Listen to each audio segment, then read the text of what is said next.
right. Hello, hello. I am Linda Gobel. I get the honor and the responsibility of gleaning information from this panel up here for you this morning. We are going to talk about annuities, and we're going to lead off with why you should care about the next 40 minutes. So, to the panel, introduce yourselves, and then tell us how much you've deposited this year so far from your annuity production. And that's why you're gonna care, because these are some pretty impressive numbers. Go ahead. Awesome. Well, my name is VeRae Joseph from Albuquerque, New Mexico, and so far, year to date, just off of annuity production, we've put $201,000 in our bank account. Awesome. Fantastic. While becoming new board members, too. That's pretty cool. All right, Mark. Yeah, Mark Burrows out of Colorado Springs, Colorado. Nicole and I are there. Hey, just really quick, this beginning of the year, last year, I was terrified of annuities. I was like, I don't know how to do them. I was scared to death of them. I couldn't write one without Belle holding my hand the whole time. But this year, so far, we've done about 201,000 also. That's fantastic. All right, Marcus. Hey, I'm Marcus and Carla Richardson. We are out of Aurora, Colorado, and this year to date, we've done $78,920 in deposits. In deposits from annuities. So these are not their annuity numbers. Those are in the millions. I think we're like at 3, 2, and 1. Oh, I'm sorry. 3 Mark, 2, and then 1 plus something. 1 almost 2. 2.6 or 2.7. Yeah, let me not minimize. 2 something. 2.6. Yes. Mark, do you know how much you put up? Just over 3.1 million so far this year. Okay, wonderful. And Marcus, do you know yours? $1.1,048. That's awesome. Fantastic. Those are the deposits from, now some of them are doing solely annuities, and some of them are through estate planning, really focusing on that. And then I know, like Marcus, for example, has the life insurance side as well too. So we're gonna get into all that. So this morning, we're not gonna teach you what an annuity is or how to do the crediting strategies, right? There's training for that. What I wanted to get from the panel today, from these guys to you, is how they engage their clients within the annuity conversation. So we are gonna lead off with, how do you uncover an annuity? What's the system, what's the process that you're using? Is it estate planning? And if so, what does that look like? Is it life insurance clients, et cetera? So VeRae, will you lead off with how you uncover an annuity? Just give us an example of the process to begin the conversation. Yeah, so this year, majority of the annuity production has been off of estate planning and current clients. But my process as far as uncovering the annuity is going through the green sheet and just asking detailed questions. I have a series of questions, and I don't know if you want me to get into that right now, but primarily just using the green sheet, filling that out, not leaving a single line blank on that. That's awesome. And let me be clear. We're not uncovering an annuity. They are not hidden out there. We are uncovering annuity opportunities. So I apologize for that. All right, Mark, what are you doing to uncover those? Yeah, primarily estate planning, but it's kind of the concepts are the same. We're just asking questions. It's just estate planning. They give us the statements as part of the process. But when you're in the home, which Marcus probably cover more, just asking those questions. And I think it's important to take a step back and do a little homework on your own. Because when you look at there's qualified money, non-qualified money. It wouldn't kill you as a financial person to know a couple of these terms. And so I had to learn them, and so I'm looking at the statements, just knowing that an annuity can be put pretty much anywhere. We just have to keep like money to like money. And so when you're looking at these things, saying, hey, they got some money, all their eggs are in one basket. They got a Roth, they got an IRA, they got this, they got that. Everything's in the market. That's usually a bad sign, because they're completely lopsided. Their advisor's not helping them.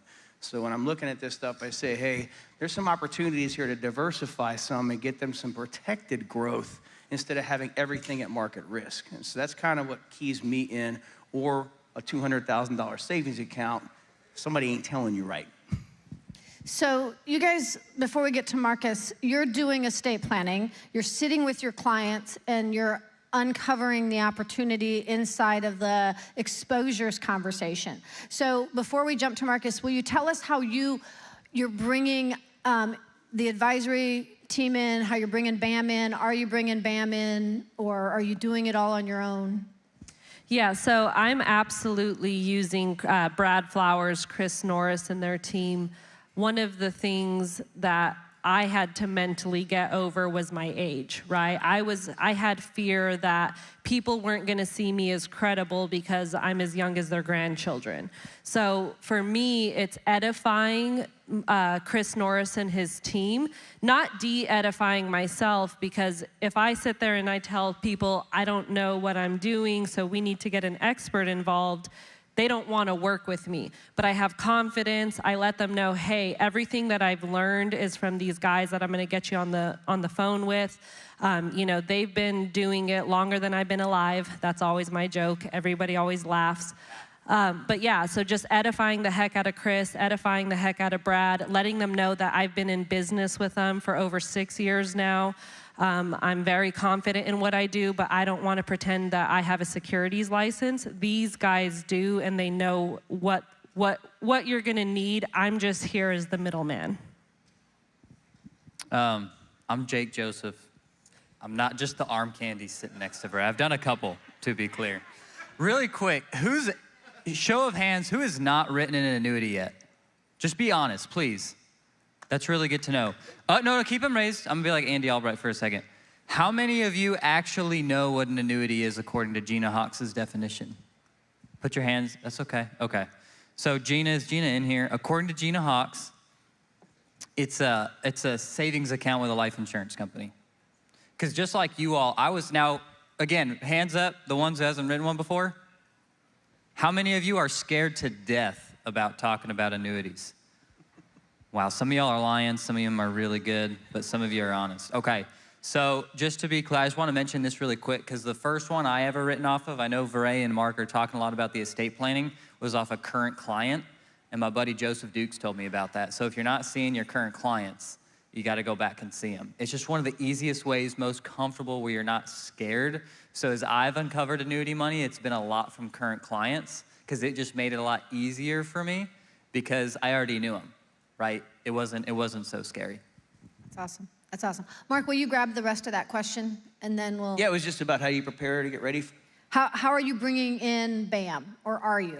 Yeah, so I'm blessed enough to be direct to Jake and Bell, and she's a registered investment advisor with Integrity, or the artist formerly known as BAM, and so I work directly with Bell.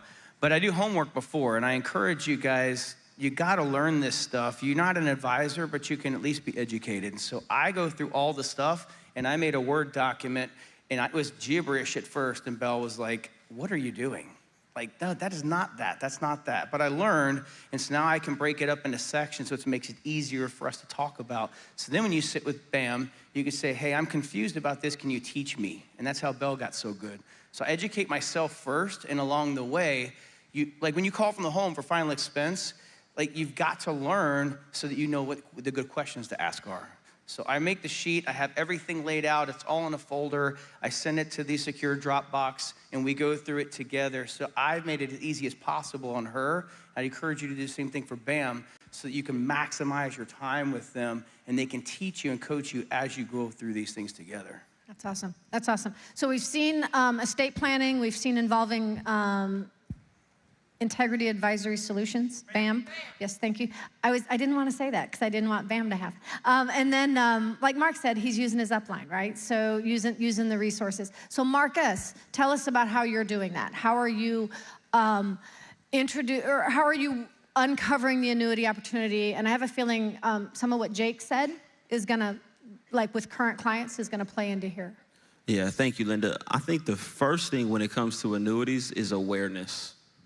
Your awareness of what an annuity is, like what Jake was saying, and then you have to take that awareness of what it does and how it can help the client, and then help them become aware of how the annuity can help. And I think it's a series of questions that helps you do that. But it was one of the meetings that I came to here that revolutionized my annuity production.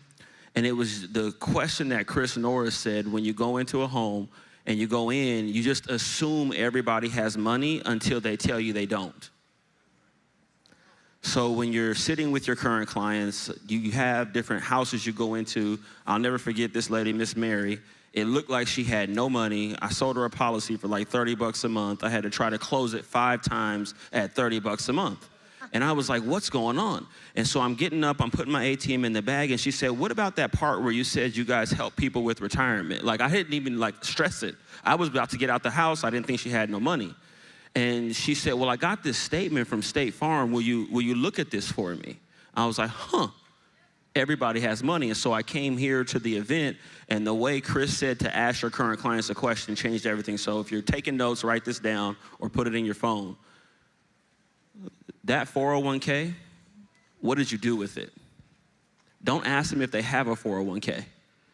That was a big switch for me. I assume they have a 401k. I assume they have a retirement account in every client's house that I sit with. Every person that I talk to, I assume they have money until they tell me I don't have a 401k. Because if you go in and you ask, do you have a 401k? I don't know you. I've just had a 20-minute, 30-minute conversation, and you're here to sell me life insurance. So why would I talk to you about my 401k or my retirement account?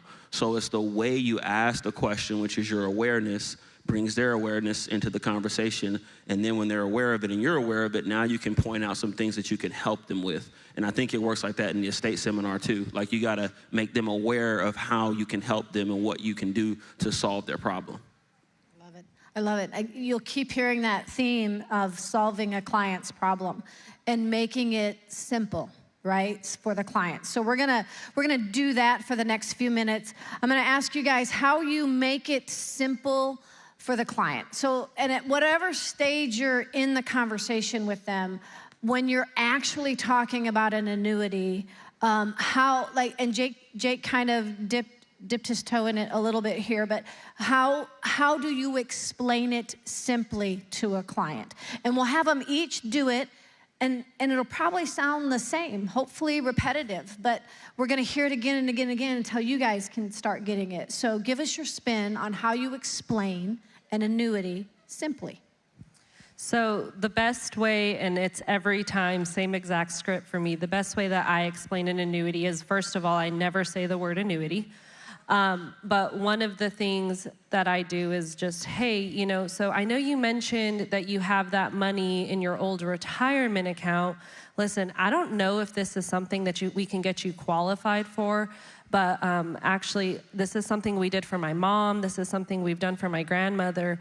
There's actually some accounts out there that when the market goes up, you'll go up. And when the market goes down, you don't lose anything. So rather than this roller coaster, it's kind of like a stair step. Does that make sense? Has anybody ever told you about that? Like, when the market goes down, you stay here, but when the market goes up, you go back up here. Do you know what I'm referring to? And 9 times out of 10, they're like, no, I have no idea. I said, listen, I don't know if it's something I can get you qualified for, but I do think I can get you on the phone, with my guy, Brad Flowers, and he's the one that got my mom qualified for that, my mom and my stepdad. Would that be something of interest for you to have that conversation? I love it. All right, Jake, I know do it again. Yeah, no, I mean, basically what, I learned everything I know from her. No, it's pretty similar. The one thing I do like to figure out first is get their understanding of annuity, or not annuities, but get their understanding of what products they may already have. Because I know for people like Mark and VeRae and Amanda and Belle, they're doing estate planning already. You guys come across people who have 2 or 3 annuities already, right? But then you also come across maybe like Marcus's client who didn't even know how to look at her statement. So first understanding kind of what their knowledge is of their finances is to begin with, but it's very similar to like what VeRae said. But first I'm trying to figure out what their concern is, and then I'll describe it as the solution to their concern. If their concern is, I don't want to outlive this money, I want to preserve as much of it as possible, I've seen it go down and I want to leave as much to my kids, then my explanation of the annuity without saying annuity is letting them know, hey, if we can show you a vehicle or a way for you to continue to participate in the gains, and we draw that little stair step on a piece of paper, without participating in the market loss, would that be something you'd be interested in learning more about? So it's asking them a question, but basically describing to them how we can help them, and that's what an annuity does, right? That's perfect. That's perfect. All right, Mark, your turn. Yeah, I take a little bit, same approach, a little different, because I mean, most of the people we're dealing with in estate planning are older. And so life insurance is 2 types of life insurance. If you guys are new, it's that easy. It either ends or it doesn't. Okay, case closed, go pass your test. That's it. That's all you gotta know. It's the state regulation stuff that really throws everybody off. But annuities, you either have an income or a growth. I mean, that's really the 2 basic types of annuities. And there's a whole bunch of different spins out there. Each company's trying to compete. So when I look at them, I say, hey, you know, Jake and Bell, why do you have $200,000 in a savings account and $300,000 in CDs? Why? That's a very, very lopsided. They're probably so scared of the market that they want the bare minimum fixed returns. Or, so that's kind of more of a growth discussion. Or if they're towards maybe they're taking the required minimum distributions or they're getting ready to, I say, hey, has your advisor talked to you about how the IRS has a plan to draw your money down and make you go back to work at Walmart when you retire? And they go, well, what do you mean? You mean your advisor hasn't shown you the required minimum distribution calculator, how your taxes actually go up in further retirement? What if we had a plan that we could make the IRS happy but give you guaranteed lifetime income that would never run out? Would that be something you want to talk about? And they go, well, hell yeah. That's a no-brainer question. So it just depends on what type of money it is. Is it an IRA they're going to have to draw, or is it all buried in savings and fixed income accounts? So it just depends on the situation, but it's one of 2 ways, where either wants a growth or an income, or maybe a blend. That's awesome. And if you hear everybody, the key thing again is awareness. Knowing what questions to ask when you're sitting in front of the client. Am I looking for growth? Am I looking for lifetime income? But if you don't educate yourself on that and you're not aware of it, you don't know how to pose it as a question. Because there's a difference between a feature and a benefit. Feature is just what it does. Growth, lives your whole life, that's a feature. But a benefit is when you can take this information and show it how it helps them, and then they're gonna wanna buy the solution to the problem. So what you wanna do is you wanna figure out what an annuity does, its features, and then how can I make that a benefit for whoever's sitting in front of me, whether it's growth or whether it's a lifetime income. And so there's questions that you can ask, there's questions that you can go to an NAA university and figure out these power questions for annuities, because we're not gonna give you all this in the next 22 minutes, but you gotta know where to go to get the information so you can be aware of how to present it as a question. And so I think to answer it, they're hitting on it, but you really just figure out what their problem is, what the pain is, because people will either move toward their pain or they'll move away from their pain. And so you ask pain questions of how much of that can you afford to lose? Now, if you're asking someone who's not really concerned about the loss, but they're more concerned about lifetime income, you're asking the wrong question. But if you're not aware of it, you don't know that. So I think it's really important. I'm gonna keep stressing awareness, but I think it's really important that you become educated and get the knowledge, because without knowledge, people perish. And if you don't get the knowledge, then you're not gonna be able to capture those opportunities when they come into your office, or if you're at their house and you're helping your current clients. So it's important that you get knowledge and then learn how to make it a benefit to the client when you're in front of them. I love that. So in annuities, I've been saying just broad annuity, but there are different kinds, as the panel's been sharing, right? To fit different needs, to fix different problems. So we're gonna keep kind of the broadness of annuities going, and then just be aware, Marcus, be aware that you're going to use different types to fix different things, different issues clients have. So I wanna throw some questions out. So what that means is go learn that. But I wanna throw some questions out of things clients say to us across the table that maybe we stumble for the right answer, so I thought we'll give our experts that. The first one is, how do you handle a client's negative opinion of annuities? Now, they all did a great job saying, don't say the word annuity, don't say the word annuity. But sometimes you get a client that says, oh, that sounds like an annuity. Right. And then they look mad. So when you bring up the word annuity, or the client does, how do you address their negative opinion? And I'll throw that out to whoever wants to answer that one. And I'm gonna make you all do it. Who wants to go first? I guess I'll go first since I've been going last. For me, it's a sales tactic, a question with a question. So you never answer the question directly because I want to figure out if they have a problem with annuities. So if a person says, oh, that sounds like an annuity, my initial response is always, do you like annuities or do you not like annuities? Because they might say, I was looking for an annuity, and you're like, great, I sell annuities. But now you're in control, right? Or they might say, no, I hate annuities. Susie Orman said to never buy an annuity, and right? That's where it comes from most times, if we're being honest. If you've worked with a lot of clients, you kind of know what I'm talking about. But if you ask the question, now you're in control and you don't paint yourself in a corner and say, yes, it is an annuity, because it is an annuity, so you can't get around it, right? We're not going to lie to them. But if you ask the question the right way, you can spin it in such a way that it makes it a benefit to them. So when they say, is that annuity, do you like annuities? Well, no, not really. Okay, now tell me why you don't like them. Well, I heard that you can't get your money out or they're tied up. So really you got to uncover the objection. And when you ask the question, you can uncover the objection by saying, well, what is it that you don't like about the annuity? Well, I heard you can still lose money. Well, that's a variable annuity, and you can. And I'm with you on that one. I don't like those either, but let me tell you why. Here's why I don't do those. Does that make sense? So that's just a little sales tactic. When they ask you a question and they don't like it or whatever, hit them with the question first, and then you can determine where to go from it. And you might not have to give a long answer, because if they like annuities, we love annuities. There you go. I love it. Anyone else want to weigh in? Mark? Yeah, I love that, because I think it goes back a little bit to when you go through their assets and asking the questions, what are they already in? So I don't want to lose money. Well, you're in the stock market. What do you think it does there? Well, I hear it's locked up. Well, you got $50,000 in CDs. What happens if you pull that out tomorrow? Can you get good market returns on a CD? Or does your money in the market guarantee no losses? Sounds like you're already in an annuity. You just have it in two different spots. If we could combine those, you're doing the exact same thing you're doing now. It's just now we're protecting the growth with like your CD's doing, but we're also getting good market returns. So you're already doing an annuity, Bob. Really. That's awesome. Jake, VeRae? Very similar to what Marcus said, but if people say, is that an annuity? I throw it back to, were you looking for an annuity? And let them answer. If they say, yeah, I'm like, yeah, it's an annuity. If they say no, I'm like, I don't know if it's going to be an annuity that Chris talks to you about. It could be, but why don't we just get that appointment, because he actually helps people solve a lot of problems not using annuities all the time.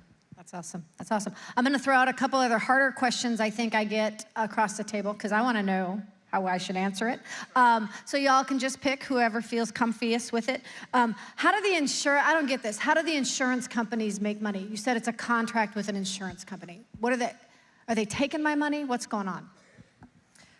I just copy what Brad says, and I use my own term policy as an example. I say, hey, you ever heard of term insurance? No, yes, hey, I have a term insurance. What that means is I'm going to pay on it for 30 years, and if I don't die, God willing, it never pays out. So insurance companies, they use term insurance, and I'm a big fan of it because I have 2 little ones at home. But I know very well, if I don't die within the 30 years, I'm not getting that money back. So the insurance companies, they make a lot of money based off of people like me who need a lot of insurance for not a lot of money. Okay, that's good. Like is that what Brad says in the annuity conversation? Just explaining. Yeah, they get it. We put it all on term. That's all how they on make their money. I like it. That's good. Okay, anybody else? Like with my annuity, how are they? Are they fees? What's going on? Yeah, so first of all, I agree with them. The client's always right. Yeah, that's a phenomenal question, Fitz. And I'm glad you asked, because, I think informed people make great decisions for themselves. So let's look into that. So right now, you told me you have $50,000 in savings. What's your interest rate on that? 0.02. Who's making more money, you or the bank? Okay. Now, you also have an advisor. What are they getting, 1.5%? And you're in mutual funds, so there's more fees on top of that. So it sounds like you're paying a lot of fees already. So yeah, anybody who manages our money is gonna make money off our money. That's just a fact of life. Unless you put it under your pillow and then, God forbid, your house burns down. So yes, the insurance companies are gonna make money too, but the way they make money is pooling all of our money together, and they can reinvest it. That way, that's why these things have no fees. If you could have no fees, good market growth, and no losses, doesn't that sound better than your savings account? That's good. One kind of a spin-off of that, this might even be even scarier, is, because I've had someone ask me this, is, well, how do you get paid? And then you're like, oh. My next question. That's, Oh. No, that's perfect. Go. Is that That's good. No, I'm glad you're doing it. Go. Oh, I didn't see it. I've been studying it too, Lynn. I've been looking at it. Because Brian Rojas taught me this. It's just like they ask you that, how do you get paid? And the first time I got asked, I just stood there and I had to really, it was kind of like Terry Edwards in the estate planning. I was like, I got to go to the bathroom real quick. Hold on. And go run out and get the answer and come back. Well, it's like, I mean, we don't, of course I get paid. But understanding like the insurance company, they have an external marketing for us specific people. Like we're gonna get paid no matter what, right? Our main goal is to help you. We don't get paid any money out of your principal. You're gonna see the exact same amount that you have now as it goes into it, right? So I'm honest with them because people appreciate honesty. I would want someone to be honest with me as well. We're not gonna tell them how much, right? Leave that part out, then they might be. That's good. That's good. Marcus, go ahead, Bert. Marcus, will you answer both? How do you get paid? How does the insurance company get paid? It's kind of like, just don't make it a big deal. Like if they ask you how you get paid, you just be very matter of fact and say, well, when I help you do this, the insurance company pays me. So it's like kind of like when you go for the clothes, like don't make it a big deal. It's like when you go for the kiss. She wants to kiss you, just kiss her and get it over with. You know what I mean? Like it is what it is. Does that make sense? So dating advice 101. Here we go. And then the next part, when it comes to like, how does the insurance company do this? I'll ask them, I'll say, well, did you know like the banks only have to have 10 cents of every dollar in the bank on your money? They look, they say, what? I said, did you know that? Like if you went to the bank right now and you wanted to get your $100,000 out, do you know why they can't give it to you today? They're like, no. I said, because they don't have it all today. They have to order it in, so that means they're using your money and they're making money, okay? So that's number one. But with the insurance company, if you put that $100,000 with the insurance company, they have to have that in cash reserves. So if you died, they have to pay out your money plus all the other people's money that they have in cash reserves. So if you do it that way, which do you think is a safer bet? Do you want to keep your money with the bank that only has to have 10 cents on every dollar? And then they'll say, but it's FDIC insured. I was like, you know, and I do just like that. I laugh. And I'm like, do you know what that really means? They're like, well, yeah, the government's going to cover it. And I'm like, is that really what you want? And I don't mean to, I'm not trying to make this political conversation. But you know what I'm saying, though. Do you want the government in control of your money if the bank fails? There's still people waiting to get their money back from bank failures in 2020 and 08 that have never got their money back. Because here's the thing. On the FDIC stuff, there's no time frame of when they have to pay it back. They can pay it back to you when they get ready. The insurance companies have to have it right there when you die because you want your family to get this money you've saved and set aside, right? Yeah. Okay, so here's the copy. Get your driver's license out. We're going to fill this out, and we'll get your money in someplace safe. That's awesome. That's really good. So what do they call it? The brilliance is making a complex subject simple, and that's what you're watching these guys do. It's a complex subject. Annuities are, you have to, like Mark was saying, you have to learn it. You have to do your homework. But we're trying to give you the simplicity of the interface, and so I appreciate you guys giving us your way of doing that. Here's my last one on that. And so, again, just because we have a chance, right, to talk to you. When someone has a concern over the lack of liquidity of the annuity, how do you address it? What do you say? Like let's say it's just a growth annuity, and they're worried, I don't want to lock my money up. I don't like that idea. Yeah, and actually, if you're getting that concern, I don't think you've done a good job asking the questions up front. Because what is the goal of that money? Like, why do you have $200,000 in savings? You gonna buy a house next year? Like, what's going on with that? If you don't know that already, then you're pushing it on them. You're not meeting them, like Marcus said, to fit a need in their life. So get a little better at, and in one of our Fitz calls, I was telling the team that I had a huge slump in my final expense sales because I wasn't following the system. So I had to go back and watch like Alex Abian and some other Fitz training videos and Stephen Davies and kind of get through the ATM and write out my questions I wanted to ask and how I wanted to direct it. So if you're not doing that homework, yes, it's gonna be uncomfortable because you're not prepared. So just watch the videos and the questions are there. Just follow the questions and find out what they wanna do with it, because if it's in an IRA, they don't wanna pull the whole thing out anyways. They're gonna get taxed the bejesus out of it. So it's already locked up. Like, who cares? I mean, 10% a year, we get to their goals is all I'm saying, and find out, and then it'll be so much easier to help navigate these things with them. Because usually when they're given those objections, it's because you're trying to push something on them they're not ready to receive. That's good.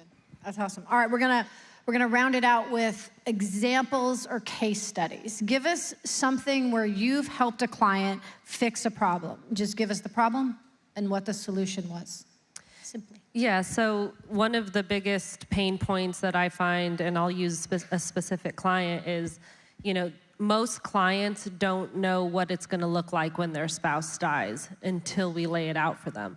I thought that it was because I was young running appointments. I didn't know at first that when your spouse dies, the Social Security goes away. You only get to keep the higher of the two. I thought that I didn't know that because I was young, but believe it or not, 90% of our clients don't know that. So it's going through the, scenarios, killing a husband off, and you always kill the primary breadwinner off, whoever brings in the most income, and then look at that spouse and, hey, your income is going from $8,000 a month to $4,000 a month. How does that make you feel? So it's killing the primary breadwinner off. It's being, again, filling out that green sheet. We know what their bills are. We know what their expenses are. And not letting the primary breadwinner ask the question, but if you were sitting with Jake and I, hey, VeRae, how does that make you feel that your income is going from $8-9 grand a month down to $3,500? It does not feel good. So it's having those conversations, it's killing off the spouse, it's going through how much of their pension are they gonna lose. Again, a lot of people don't know, most military veterans, I can't speak for all, but when they die, their VA disability gets cut significantly, if not 100%. So it's having these conversations, it's caring enough to slow down with people. What are they gonna lose? How does that make them feel? And where do we come in to provide the solution? Perfect. Marcus? So, specific example, because you asked for case study, there was a guy a couple years ago whose name was Paul. And I had sold his sister a life insurance policy and helped her with an annuity. And she kept telling me, she's like, my brother has a lot of money. I'm like, okay. And so I was waiting for a chance to talk to him, and he didn't really want to talk to me.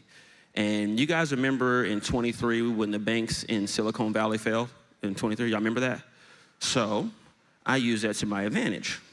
I sent the clip in the video to Miss Betty, and I said, show your brother this. So she shows her brother, and we're sitting down with Paul, and she says, hey, he wants to meet with you. So I go over to the house, and I'm sitting down, and I kind of talked to him ahead of time a little bit of his concerns, and I thought it was just gonna be like $100,000 that he had in like a bank account somewhere. So he comes, and he's like, hey, Marcus, I want you to look at this statement. So the first statement had like 300,000 in it, and he said, do you think you can help me with this? And I said, well, yeah, let me see what we can do. I think I can help you with that, right?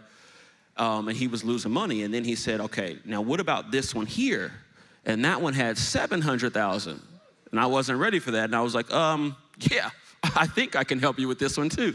Just give me a second though. So I called Chris, and Chris and I got on the phone, and so when him and I were talking, Paul, he said, hey, Marcus, this account that you see that has 700,000 in it, it was at 900,000 in January. I met with him in March. He lost $200,000 in 2 months. And so he was like, I want the pain to stop. Can you help me stop the pain? And then, of course, we presented him some solutions, and we were able to put him in products that are fixed, indexed. He's not at risk. He's happy as a clam. And he loves me, I love him. Him and Miss Betty take me to lunch every time we meet now. Like, it's it's just a good relationship, and that's the kind of stuff you like, because you're serving a need, and yes, it pays us well, but at the end of the day, he's not gonna lose $200,000 in 2 months anymore, ever in his life. And that's the power of annuities. That's what we do at the end of the day. You're helping and serving people. We are a good thing, for sure. Mark, do you have an example? Yeah, so my favorite client, Lisa, she's a single, no kids, no nothing. She had an advisor, and so I just asked her questions. She had a lot of money in different places, but all in the market. So long story short, I went through with her, and I like to use the required minimum distribution calculator. It's right there out there. You don't have to be an advisor to know it. It's just basic stuff. Like, nobody knows it, though. So I put their numbers in there, and I said, hey, Lisa, when's the last time you and your advisor had a discussion of what your taxes are gonna look like further into retirement? And she's like, what do you mean? I was like, well, you've got all this money. And what's your advisor's primary role? Well, to grow and protect my money. Okay, sure thing. But you haven't had a discussion on taxes? No. Well, let me just plug this in. So I put it in the calculator. You can find them online. They're super easy. And so I just say, hey, look, check this out. If your advisor's job is to grow your money, let's just put an average 5%. I mean, you can get almost 5% in a CD or a high-yield savings account. So let's just say it's in a high-yield savings account. You have $1.6 million that the government's slobbering over trying to get to, and you're almost there. And so basically I put it in, I said, it's gonna grow each year. What are your taxes, your required minimum distributions doing every year? She goes, well, they're going up. I was like, yeah. What do they peak out at? And she looked in her eyes, she was like, holy crap. I was like, your advisor didn't have this discussion with you? She said, no. I said, well, do you think it's that he doesn't know or he just didn't want to tell you? And she's like, I don't know. I said, well, I don't know either, but are either one of those acceptable? And she's like, well, no. I was like, do you think we might want to plan? And so she's single, mind you. She has no kids, no family to leave any of this to, but she was really big on charities when she died. And I said, what if we could turn this into lifetime income that you could give to the charities while you're alive, and you can look those kids in the eye and get pleasure about that while you're still here? And we can grow the rest and work with that separately. She fired her advisor, moved every bit of money over to us, and she's been my biggest client so far, about $1.4 million. What was was it a qualified charitable, what did you do with her? She does have some qualified stuff like that. Mostly she's just bringing the income in, and she's giving it to libraries and things. So you did it, what was the product? Oh, I'm sorry, so I did Safe Income Advantage. Okay. And she has a couple of different ones, and then she has some growth ones too, but the primary ones are Safe Income Advantage. There are other companies that do income plans, but I just did that one through F&G. Awesome. Jake, did you have a? Yeah, coming back to the estate planning, if you haven't watched the seminar, even if you're not gonna do the estate planning seminars, watch the Scott Garcia seminar, because when I first saw that, the one thing that stuck out the most where we could help clients is the tax mitigation for their children. When you have that little example of the mom dying and $200,000 IRA goes to the daughter, and her tax bracket, because it's viewed as ordinary income, the daughter goes from making $50,000 a year to now making $250,000 a year. Her tax bracket goes up to 32%, and she's left with, she's paying more in taxes than what she's used to paying or making all year. That was insane. So it was really cool, because my first client that I was able to help in the estate planning process, we helped with that. We did one of the Lincoln Roth conversion products, Linda, because they had no idea about what that was gonna look like when they left that money to their kids. Imagine you're thinking you're gonna leave $1 million to your kids, and it ends up being less than $700,000. Like, that's a whole house that is going to the government, not the kids. So that was one I had a lot of fun with. That's awesome. That's awesome. So what we've gotten today is a glimpse of how we explain it simply, how we find them first, uncover the opportunity, how we explain it simply, and then some examples of the good thing that an annuity solution can provide a client. So, and we led off with how much money they all made. So that's the even better thing. I mean, I love that we help our clients, but more the funnest part for me is watching the abundance come into the Alliance and into people that are working hard, serving their clients, making money, and doing well. I think, I think, are we done? Is that what that means? Y'all reading that like I am? What that so means. we landed We got an right exit on stage time. left. So thank you, everybody. Thank you, Marcus, Mark, Jake, and VeRae. We're excited for you, and thank you for the knowledge.